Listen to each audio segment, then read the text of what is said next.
ओम शांति।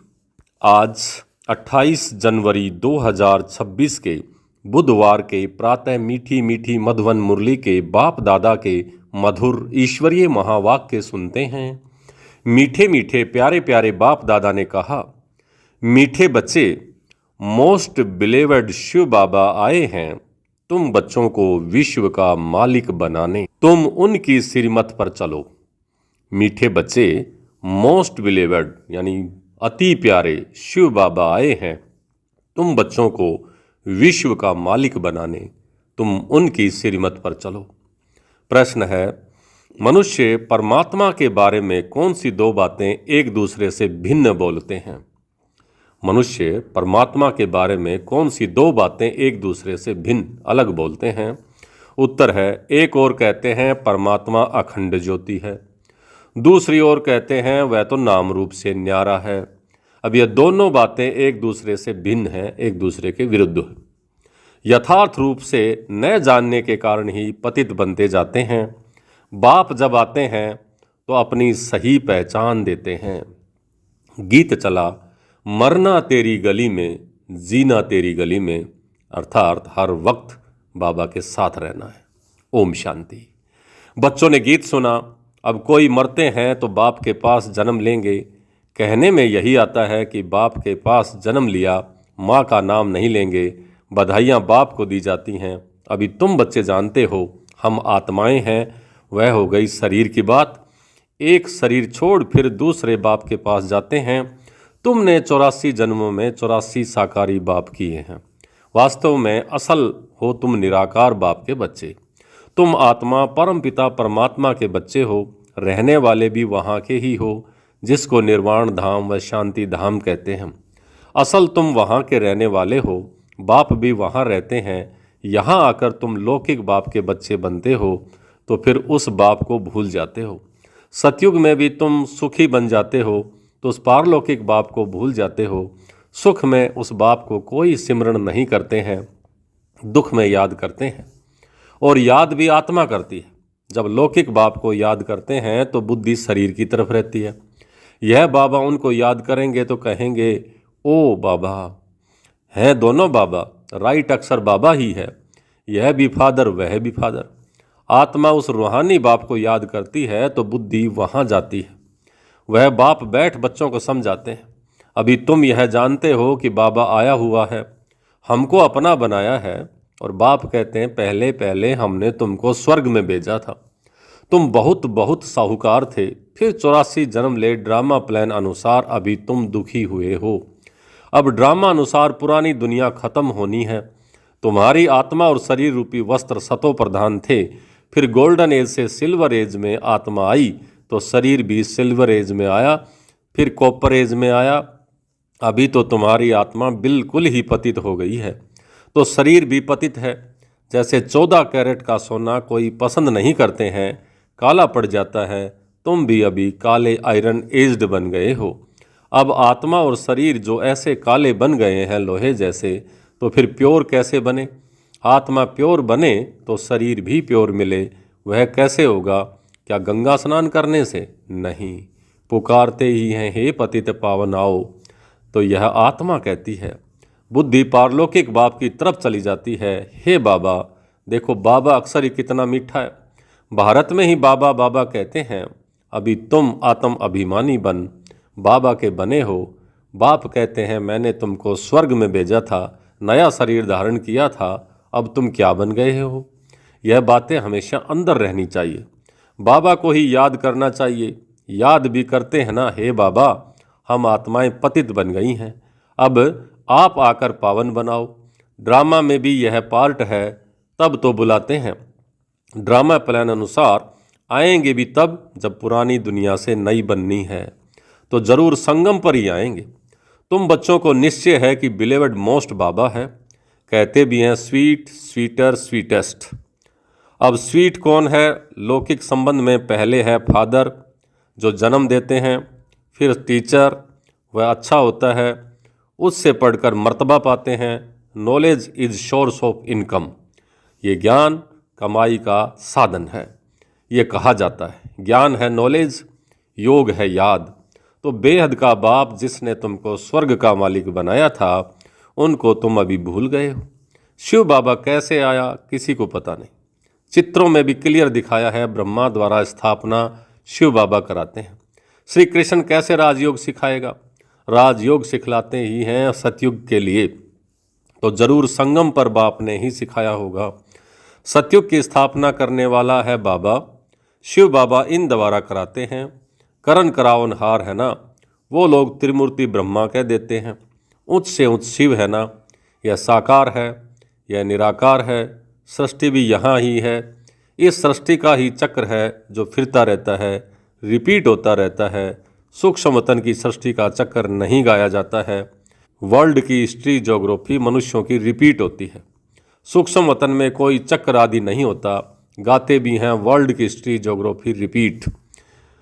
तो वह यहाँ की बात है। सतयुग त्रेता बीच में जरूर संगम युग भी तो चाहिए ना, नहीं तो कलयुग को सतयुग कौन बनाएगा? नरकवासियों को स्वर्गवासी बनाने बाप संगम पर ही आते हैं। यह तो highest authority God fatherly government है। साथ में धर्मराज भी है। धर्मराज माना सुप्रीम जज।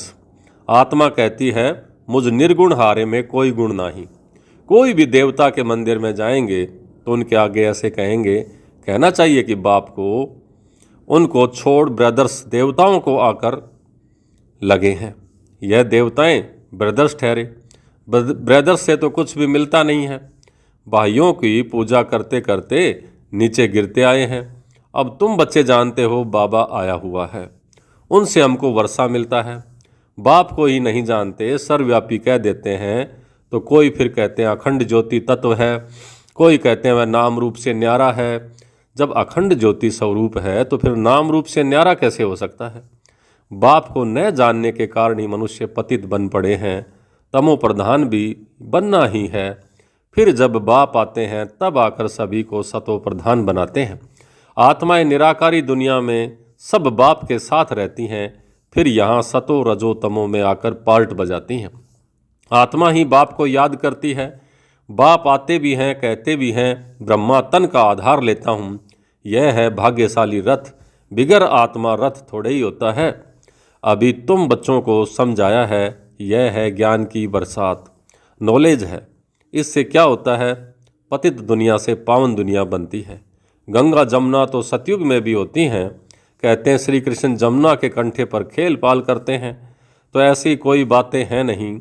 वह तो सतयुग का प्रिंस है। बहुत अच्छी रीति उनको संभाला जाता है, क्योंकि फूल है ना, फूल कितने अच्छे सुंदर होते हैं। फूल से सब आकर खुशबू लेते हैं, कांटों की थोड़ी खुशबू लेंगे। अभी तो यह है कांटों की दुनिया।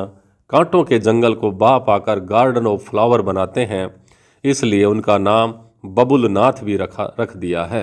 बबुलनाथ यानी कांटों को फूल बनाने वाला। तो कांटों को फूल बनाते हैं, इसलिए महिमा गाते हैं कांटों को फूल बनाने वाले बाबा। जब तुम बच्चों को बाप के साथ कितना लव होना चाहिए। वो लौकिक बाप तो तुमको गटर में डालते हैं, शादी करके विकारों में फंसाते हैं। यह बाप 21 जन्मों के लिए तुमको गटर से निकाल पावन बनाते हैं। वह तुमको पतित बनाते, तब तो लौकिक बाप होते भी पारलौकिक बाप को आत्मा याद करती है। अभी तुम जानते हो आधा कल्प बाप को याद किया है। बाप आते भी जरूर हैं। शिव जयंती मनाते हैं ना, तुम जानते हो हम बेहद के बाप के बने हैं। अभी हमारा संबंध उनसे भी है तो लौकिक से भी है। पारलौकिक बाप को याद करने से तुम पावन बनेंगे। आत्मा जानती है वह हमारा लौकिक और यह पारलौकिक बाप है। भक्ति मार्ग में भी यह आत्मा जानती है। तब तो कहते हैं भगवान, ओ गॉड फादर, अविनाशी फादर को याद करते हैं ना, तो वह बाप आकर हेवन स्वर्ग स्थापन करते हैं। यह किसी को पता नहीं है। शास्त्रों में तो युगों की आयु भी बहुत लंबी चौड़ी लिख दी है। अब यह किसी के ख्याल में नहीं आता है कि बाप आते ही हैं पतितों को पावन बनाने, तो जरूर संगम पर ही आएंगे। कल्प की आयु लाखों वर्ष लिख मनुष्यों को बिल्कुल घोर अंधियारे में डाल दिया है। धक्के खाते रहते हैं बाप को पाने के लिए। कहते हैं जो बहुत भक्ति करते हैं तो भगवान मिलता है, तो सबसे जास्ती भक्ति करने वाले को जरूर पहले मिलना चाहिए। तो बाप ने हिसाब भी बताया है कि सबसे पहले भक्ति तुम ही करते हो। तो तुमको ही पहले पहले भगवान द्वारा ज्ञान मिलना चाहिए ना, जो फिर तुम ही नई दुनिया में राज्य करो। बेअद का बाप तुम बच्चों को ज्ञान दे रहे हैं, इसमें तकलीफ की कोई बात नहीं है। बाप कहते हैं तुमने आधा कल्प याद किया है, सुख में तो कोई याद नहीं करते हैं, अंत में जब दुखी हो जाते हैं तब हम आकर सुखी बनाते हैं। अभी तुम बहुत बड़े आदमी बनते हो, देखो चीफ मिनिस्टर, प्राइम मिनिस्टर आदि के बंगले कितने फर्स्ट क्लास होते हैं, वहाँ फिर गायें आदि सारा फर्नीचर ऐसा फर्स्ट क्लास होगा। तुम तो कितने बड़े आदमी देवता बनते हो, तो देवी गुणों वाले देवता स्वर्ग के मालिक बनते हो। वहाँ तुम्हारे लिए महल भी हीरे जवाहरातों के होते हैं, वहाँ तुम्हारा फर्नीचर सोने से जड़ित वह फर्स्ट क्लास होगा। यहाँ तो झूले आदि सब बैगरी हैं, वहाँ तो फर्स्ट क्लास हीरे जवाहरातों की सब चीज़ें होंगी। यह है रुद्र ज्ञान यज्ञ। शिव को रुद्र भी कहते हैं। जब भक्ति पूरी होती है तो फिर भगवान रुद्र यज्ञ रचते हैं। सतयुग में यज्ञ अथवा भक्ति की बात ही नहीं है। इस समय ही बाप यह अविनाशी रुद्र ज्ञान यज्ञ रचते हैं, जिसका फिर बाद में गायन चलता है। भक्ति सदैव तो नहीं चलती रहेगी। भक्ति और ज्ञान, भक्ति है रात, ज्ञान है दिन। बाप आकर दिन बनाते हैं तो बच्चों को बाप के साथ कितना लव होना चाहिए। बाबा हमको विश्व का मालिक बनाते हैं, मोस्ट बिलीवर्ड बाबा है, उनसे ज़्यादा प्यारी वस्तु कोई हो नहीं सकती। आधा कल्प से याद करते आए हो, बाबा आकर हमारे दुख हरो। अब बाप आए हैं, समझाते हैं तुमको अपने गृहस्थ व्यवहार में तो रहना ही है। यहाँ बाबा के पास कहाँ तक बैठेंगे, बाप के साथ तो परम धाम में ही रह सकते हैं। यहाँ इतने सब बच्चे तो नहीं रह सकते हैं। टीचर सवाल कैसे पूछेंगे, लाउड स्पीकर पर रेस्पॉन्ड कैसे दें, इसलिए थोड़े थोड़े स्टूडेंट को पढ़ाते हैं। कॉलेज तो बहुत होते हैं, फिर सबके इम्तिहान होते हैं, लिस्ट निकलती है। यहाँ तो एक ही बाप पढ़ाते हैं, यह भी समझाना चाहिए। दुख में सिमरन सब करें, उस पारलौकिक बाप को ही याद करते हैं। अब यह बाप आया हुआ है। महाभारी महाभारत लड़ाई भी सामने खड़ी है। यह समझते हैं कि महाभारत लड़ाई में श्री कृष्ण आया, यह तो हो न सके, बेचारे मुझे हुए हैं ना। फिर भी कृष्ण कृष्ण याद करते रहते हैं। अब मोस्ट बिलीवर्ड शिव भी है तो श्री कृष्ण भी है, परंतु वो है निराकार, वो ये है साकार। निराकार बाप सब आत्माओं का बाप है दोनों मोस्ट बिलीवर्ड। श्री कृष्ण भी विश्व का मालिक है ना। अभी तुम जज कर सकते हो कि जास्ती प्यारा कौन। शिव बाबा ही तो ऐसा लायक बनाते हैं ना, श्री कृष्ण जैसा। श्री कृष्ण क्या करते हैं, बाप ही तो उनको ऐसा बनाते हैं, तो गायन भी जास्ती उस बाप का ही होना चाहिए। शंकर का डांस दिखाते हैं, वास्तव में डांस आदि की तो कोई बात नहीं है। बाप ने समझाया है तुम सब पार्वतियां हो। यह शिव अमरनाथ तुमको कथा सुना रहे हैं। वह है वॉइसलेस वर्ल्ड, विकार की बात नहीं। बाप विकारी दुनिया थोड़े ही रचेंगे, विकार में ही तो दुख है। मनुष्य हठ योग आदि बहुत सीखते हैं, गुफाओं में जाकर बैठते हैं, आग से भी चलते जाते हैं, आग से भी चले जाते हैं। रिद्धि सिद्धि भी बहुत है, जादूगरी से बहुत चीज़ों को निकालते हैं। भगवान को भी जादूगर, रत्नागर, सौदागर कहते हैं, तो जरूर चैतन्य है ना। कहते भी हैं कि मैं आता हूँ जादूगर हूँ, तो मनुष्य को देवता बैगर से प्रिंस बनाते हैं। ऐसा जादू कभी देखा? तो ये है मनुष्य देवता बनाने का जादू, रूहानी जादू। अच्छा, मीठे मीठे सिकल दे बच्चों प्रति माता पिता बाप दादा का याद प्यार और गुड मॉर्निंग। रूहानी बाप की रूहानी बच्चों को नमस्ते। हम रूहानी बच्चों की रूहानी बाप दादा को याद प्यार, गुड मॉर्निंग और नमस्ते। नमस्ते मीठे बाबा, बहुत बहुत शुक्रिया आपका। धारणा के लिए मुख्य सार। पहला, फूलों के बगीचे में चलना है, इसलिए खुशबूदार फूल बनना है, किसी को भी दुख नहीं देना है, एक पारलौकिक बाप से सर्व संबंध जोड़ने हैं। दूसरा, शिव बाबा प्यारे से प्यारा है, उस एक को ही प्यार करना है, सुखदाता बाप को याद करना है। आज का वरदान, किसी की कमी कमजोरी को न देख, अपने गुण व शक्तियों का सहयोग देने वाले मास्टर दाता भव। किसी की कमी कमजोरी को ना देख, अपने गुण व शक्तियों का सहयोग देने वाले मास्टर दाता भव। मास्टर दाता वह हैं जो सदा इसी रूहानी भावना में रहते हैं कि सर्व रूहें हमारे समान वर्षे के अधिकारी बन जाएं। किसी की भी कमी कमजोरी को ना देख वे अपने धारण किए हुए गुणों का, शक्तियों का सहयोग देते हैं। यह ऐसा है ही इस भावना के बजाय मैं इनको भी बाप समान बनाऊं, यह शुभ भावना हो। साथ साथ यही श्रेष्ठ कामना हो कि यह सर्व आत्माएं कंगाल, दुखी, अशांत से सदा शांत, सुखी, सुख रूप माला माल बन जाएं। तब कहेंगे मास्टर दाता। आज का स्लोगन, मनसा वाचा कर्मणा, सेवा करने वाले ही निरंतर सेवाधारी हैं, उनके हर श्वास में सेवा समाई हुई है।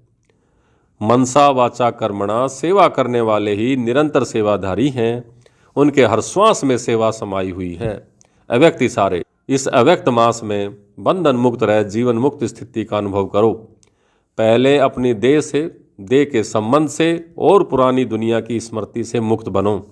जब इस मुक्ति की अवस्था का अनुभव करेंगे तब मुक्त होने के बाद जीवन मुक्त अनुभव स्वतः होगा। तो चेक करो जीवन में रहते हुए देह के संबंध और पुरानी दुनिया की आकर्षण से कहाँ तक मुक्त बने हैं। अच्छा, ओम शांति।